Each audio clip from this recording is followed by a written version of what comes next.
Today we are going to look at a new text. So we need to understand what is poetry.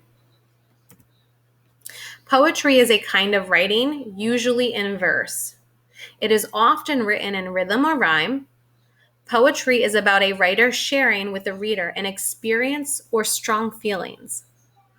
Poems are written with words chosen for their sounds and beauty as well as their meaning.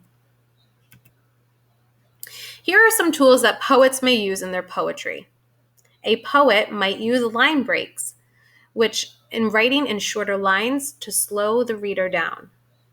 They might also use metaphors, which is saying that one thing is something else.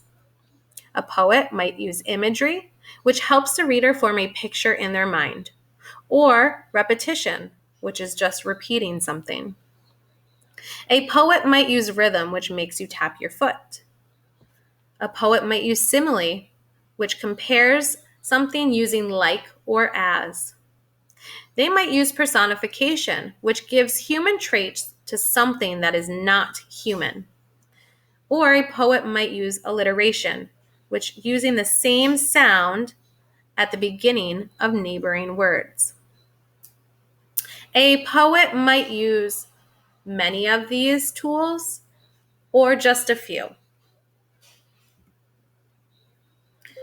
What is a memoir? So, a memoir is part of poetry. In a memoir, an author tells a true story of an important period in his or her life. It is usually written from the first person point of view, so using the pronoun I. It includes events in the author's life as well as the author's thoughts and feelings about those events.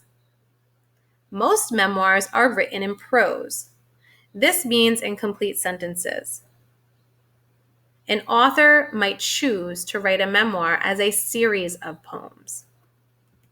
So we are going to actually be looking at a memoir, and this author is writing her memoir in a series of poems.